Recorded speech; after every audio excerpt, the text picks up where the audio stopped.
In recent developments, the Speaker of Parliament, Mr. Seah Kian Pang, has faced increasing scrutiny regarding his ability to maintain fairness and impartiality in his role. Mr. Seah, who is also a Member of Parliament, MP, for Marine Parade GRC and affiliated with the ruling People's Action Party, PAP, recently defended his commitment to neutrality during an exclusive interview with state media, CNA, published on August 16. During the interview, Mr. Seah asserted that he makes a conscious effort to apply the rules impartially while overseeing parliamentary proceedings.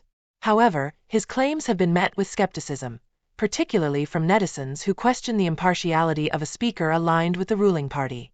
Critics have pointed to past instances in Parliament where opposition MPs' questions were abruptly cut short, raising doubts about whether all members are given a fair chance to speak. One notable incident involved non-constituency MP Leong, who, in a podcast, expressed frustration at often being one of the last to be called upon to speak in Parliament.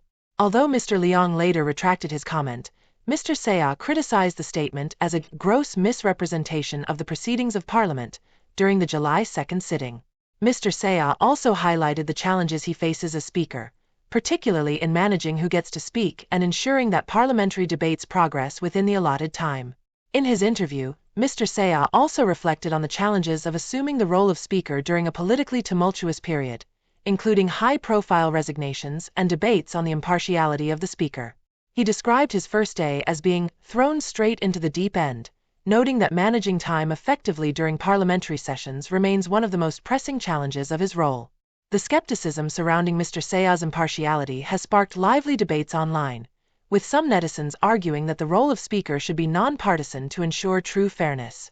Others, however, point out that in many democracies, the Speaker is typically from the ruling party, and that Mr. Seah's performance should be judged on his actions rather than his party affiliation.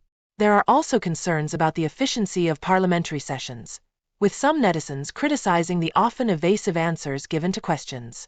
This has led to calls for more direct and substantive responses to make parliamentary proceedings more effective. A notable example of these concerns is a past instance where PAP MP for Bukit Batok SMC, Murali Pillai, was accused of making false allegations against NCMP Leong. When Mr. Leong sought clarification, the discussion was abruptly ended by Mr. Seah, who stated that both parties had clarified their positions. Another instance involved Leader of the Opposition, Mr. Pritam Singh, who expressed frustration over being unable to fully respond to queries during a session, only to have the debate cut short by Mr. Seah. Despite these concerns, some commenters argue that the Speaker's impartiality should not be judged solely on party affiliation, but on how he conducts himself in the role. The debate over whether the Speaker should be non-partisan remains contentious, and it raises important questions about how impartiality and fairness can be ensured in parliamentary proceedings. What do you think? Should the Speaker of Parliament be non-partisan to ensure true fairness, or is it reasonable to have a Speaker from the ruling party, provided they conduct their duties impartially? Share your thoughts in the comments below. If you found this coverage insightful, please like, share, and subscribe to our channel, 2230, for more in-depth news coverage.